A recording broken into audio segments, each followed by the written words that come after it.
मैंने अपनी जिंदगी में पहली बार ऐसा देखा। लाल किले के पास मौजूद दो शख्स ने बताई पूरी सच्चाई, खोले राज, बताया वहां अचानक क्या हुआ था। नहीं थी जिसकी किसी को उम्मीद, वही हो गया। कैसे हुआ, आंखों के सामने बताया। चश्मदीदों ने बताई पूरी सच्चाई। लाल किले पर जो कुछ हुआ उसकी पूरी कहानी वहां मौजूद लोगों ने बताई है, जिसको सुनकर आप हैरान रह जाएंगे।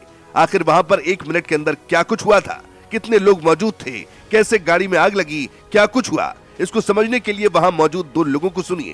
तो जान के देखा तो स्थिति ऐसी थी कि कहीं किसकी बॉडी के पास ही नजर पड़ेगा, बहुत दिमाग ऐसा हो रहा है। ठीक है, गाड़ी के अंदर ब्लास्ट हुआ ये तो क्लियर नहीं है किस चीज़ का है, लेकिन ये सारी चीज़ें तो हमने जो देखी है वही बता रहे हैं आपको। वो ऑन टाइम क्यों नहीं है। ठीक, आप ये लगा लीजिए इतना तेज धमाका है कि गाड़ी का जो एयरबैग, जो गाड़ी का हैंडल होता है वो तक का निकल के वहाँ पड़ा। अब देखिए सामने पड़ा हुआ है। इरफान है। इरफान जी, ये हादसा कब हुआ, कैसे हुआ? सर ये लगभग 6:45 बजे के आसपास हमें आवाज़ आई है। इतना खतरनाक हादसा हुआ है कि हम खुद एकदम से डर गए। हमने देखा कि यहाँ पर पूरी बोटी पड़ी हुई थी, एक के हाथ में देखा गोश्त का पूरा हाथ पड़ा हुआ था। इतना तेज धमाका हुआ है कि हिल गए पूरा धमाके से। तो कुछ पता चल पाया गाड़ी के अंदर हुआ, कैसे हुआ था? सर अभी तो कुछ पता नहीं है, अभी तो ये पता चल रहा है कि शायद बम ब्लास्ट हुआ है, अभी हमें कुछ पता नहीं आइडिया, लेकिन इतना तेज धमाका हुआ है हमने कभी नहीं सुना इतना तेज धमाका। कैसे हुआ था? तगड़ा धमाके की आवाज़ आई थी। बस उसके बाद क्या हुआ, चारों तरफ लाशी बोटी पड़ी है सब तरफ। तकरीबन कितने लोग उस टाइम पे कुछ अंदाजा नहीं है, 4-5 गाड़ी हैं, वैसे कुछ पता नहीं। सर मैं यहीं पे मौजूद था और मैंने देखा सर यहाँ पे बहुत तगड़ा ब्लास्ट हुआ यहाँ पे, और गाड़ियाँ जली हुई थी। एक गाड़ी तो मतलब हैंड टू हैंड जल रही थी, और यहाँ पे गाड़ियों के परखच्चे उड़ गए। मतलब बहुत बुरा हाल था। बहुत, मैंने तो ऐसे शायद फर्स्ट टाइम ही मैंने देखा है ऐसा। कुछ लोगों की हमने हेल्प करी। प्रशासन यहाँ पे, कुछ प्रशासन मौजूद था, फिर कुछ प्रशासन बहुत जल्दी यहाँ पे आ गया। फिर प्रशासन ने अपने हाथ में कमांड संभाल ली। फिर हम, एक गाड़ी में और आग लगी हुई थी, फिर हम यहाँ से निकल गए।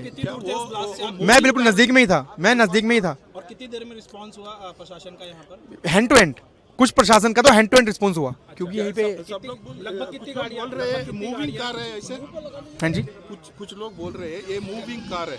हाँ जी सर, इस चीज़ का हमने नहीं देखा। बाजार पे बाहर रोड पे कितनी भीड़ थी? सर देखिए, रोड पे बेशुमार भीड़ थी। यहाँ पे ये माहौल ऐसा है, ये इलाका ऐसा है, यहाँ पे एनी टाइम भीड़ रहती है।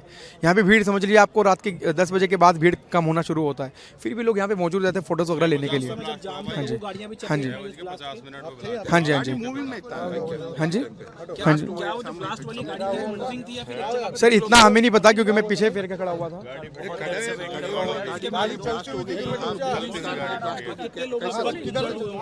सर देखिए, गाड़ी उस टाइम पे बहुत ज़्यादा धुआं हुआ पड़ा था, धुआं था चारों तरफ, तो हम नहीं देख पाए कि कितने लोग इंजर्ड हैं। लेकिन हाँ, काफ़ी इंजर्ड लोग थे। 2-3 की तो हमने भी मदद करी उठा के, जैसे जो बहुत बुरी गंभीर हालत में थे उनको हमने भेजा। नहीं सर, हमने डेड बॉडीज़ नहीं देखी, हमने घायल लोगों की मदद करी, हमने घायली लोग देखे, फिर हम यहाँ से निकल गए। कितनी देर में कितनी संख्या में एम्बुलेंस आ गई? हाँ जी कितनी संख्या में एम्बुलेंस यहाँ पहुंच गई? सर, हमें इस चीज़ का अंदाज़ा नहीं है, क्योंकि मैं यहाँ से जा चुका था। प्रशासन वालों ने कमांड हाथ में ले ली थी, वहाँ से लोगों को भेज दिया।